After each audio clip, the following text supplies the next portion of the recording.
Good morning students. Last time हमने discuss किया था टेक्नोलॉजिकल एंड इंस्टीट्यूशनल रिफॉर्म कि कैसे फार्मिंग में नई नई टेक्निक और इंस्टीट्यूशनल रिफॉर्म से फार्मिंग के अंदर प्रोग्रेस की गई। गवर्नमेंट्स के अकॉर्डिंग नई नई स्कीम से फार्मर्स को अवेयर किया गया, नई नई स्कीम उनके लिए लॉन्च की गई। उनको फार्मिंग के अकॉर्डिंग उनको कई तरीके से बेनिफिट्स भी गवर्नमेंट के अकॉर्डिंग दिया गया। तो आज हमारा आएगा contribution of agriculture to the national economy, employment and output। Contribution किसमें? फार्मिंग में। कि फार्मिंग में एग्रीकल्चर से रिलेटेड यानी कि एग्रीकल्चर की राष्ट्रीय अर्थव्यवस्था, एम्प्लॉयमेंट रोजगार एंड आउटपुट, और उत्पादन में किस तरीके से कंट्रीब्यूशन है उसके बारे में हम डिस्कस करेंगे।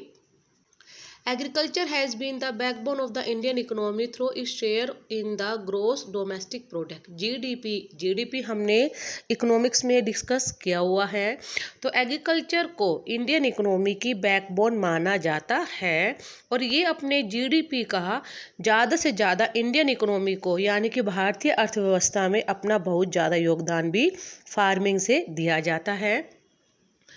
Registered at declining trend from 1951 onward, in the 2010-11 about 52% of the total workforce was employed by the farm sector।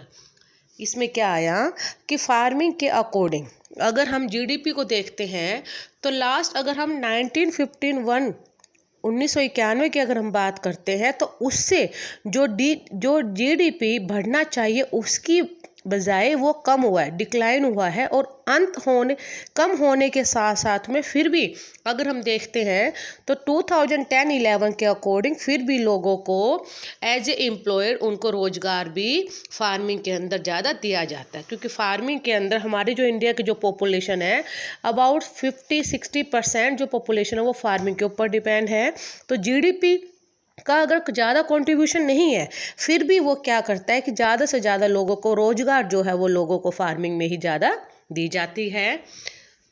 Make more than half of the Indian population dependent on agriculture for substance, और अपनी आजीविका के लिए ज़्यादा से ज़्यादा जो population है वो रोजगार के लिए ज़्यादा से ज़्यादा एग्रीकल्चर के अंदर डिपेंडेंट है। The declining share of the agriculture in the GDP is a matter of serious concern because any decline and stagnation in agriculture will lead to a decline in other spheres of the economy। अब decline हुआ जैसे कि जो GDP जो है बढ़ने की बजाय वो घटता जा रहा है, तो ये भी हमारे लिए एक स्पेशल एक सीरियस मैटर है जो हमारे सामने गंभीर चिंता का विषय बना हुआ है। क्योंकि any decline and stagnation in agriculture, अगर एग्रीकल्चर के अंदर अगर डिक्लाइन हो रहा है यानी कि जो प्रोग्रेस होने की बजाय अगर वो कम हो रही है तो उससे हमारे जो बाकी जो सेक्टर्स है उसके अंदर भी गिरावट आती है। जैसे कि फार्मिंग जो है वो प्राइमरी सेक्टर है, उसके बाद सेकेंडरी सेक्टर, और सेकेंडरी के देन टेरिशरी सेक्टर। तो यानी कि तीनों सेक्टर को अगर हम देखते हैं तो फार्मिंग अगर कम होगी, जीडीपी कम होगा, तो उसके अकॉर्डिंग बाकी अदर जो सेक्टर्स है उसके अंदर भी प्रोग्रेस नहीं हो पाएगी। और वाइडर इम्प्लीकेशन ऑफ सोसाइटी, और हमारे समाज के लिए बहुत बड़ी ये इम्प्लीकेशन को बढ़ाता है, यानी कि हमारे लिए और हमारे समाज के लिए एक बड़ी प्रॉब्लम खड़ी हो जाती है। Considering the importance of agriculture in India, the government of India made concerted efforts to modernize agriculture। अब उसके अकॉर्डिंग क्या हुआ कि फार्मिंग को, एग्रीकल्चर की इम्पोर्टेंस को देखते हुए हमारे इंडिया की जो गवर्नमेंट है उन्होंने मॉडर्नाइज एग्रीकल्चर, आधुनिकीकरण फार्मिंग के बहुत ज़्यादा एफर्ट्स किए हैं कि नई नई जो टेक्निक है उससे फार्मर्स को अवेयर किया जाए, मॉडर्न इनपुट का इस्तेमाल किया जाए। तो मॉडर्न फार्मिंग के मेथड को अवेयर करने के लिए हमारी गवर्नमेंट ने कई तरीके से एफर्ट्स भी किए, जैसे कि establishment of Indian council of agriculture research, ICAR की ये फुल फॉर्म है। एग्रीकल्चर यूनिवर्सिटीज़, जैसे कि गवर्नमेंट की तरफ से मॉडर्नाइज एग्रीकल्चर के लिए जो एफर्ट्स किए गए तो उसमें इम्प्रूवमेंट करने के लिए agriculture research, Indian council research, agriculture centre open किए गए। एग्रीकल्चर यूनिवर्सिटीज़, जैसे कि जगह जगह एग्रीकल्चर यूनिवर्सिटीज़ ओपन की जाती है, जिसके अंदर फार्मिंग से रिलेटेड स्टूडेंट्स को स्टडी कराई जाती है। जैसे हमारे हिसार में HAU यूनिवर्सिटी है, HAU हरियाणा एग्रीकल्चर यूनिवर्सिटीज़, तो उसमें फार्मिंग से रिगार्डिंग जो स्टडीज़ होती है वो लोगों को या स्टूडेंट्स को अवेयर उससे कराया जाता है।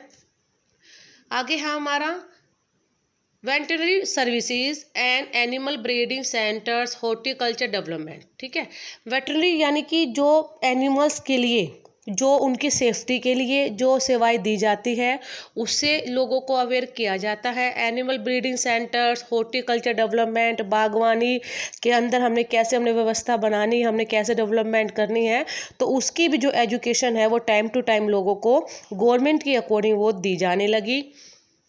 मेट्रोलॉजिकल एंड वेदर फोरकास्ट, और मेट्रोलॉजिकल यानी कि इस फील्ड में मेट्रोलॉजिकल यानी कि मौसम की जो जानकारी है, जो मौसम के रिलेटेड जो जानकारी जो फार्मर्स को दी जाती है उसके बारे में भी टाइम टू टाइम लोगों को वो जानकारी दी जाने लगी।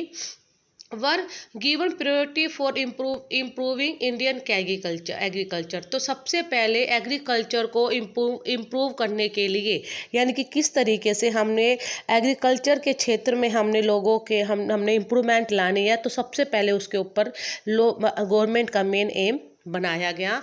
Apart for the improving the rural infrastructure was also considered essential for the same, उसके साथ साथ में ग्रामीण एरियाज के अंदर भी इम्प्रूविंग की गई कि गांव के जो लोग हैं उनको अवेयर किया गया, टाइम टू टाइम उनको इम्प्रूविंग की गई, वो भी बहुत ज़्यादा हमारे लिए ज़रूरी माना गया।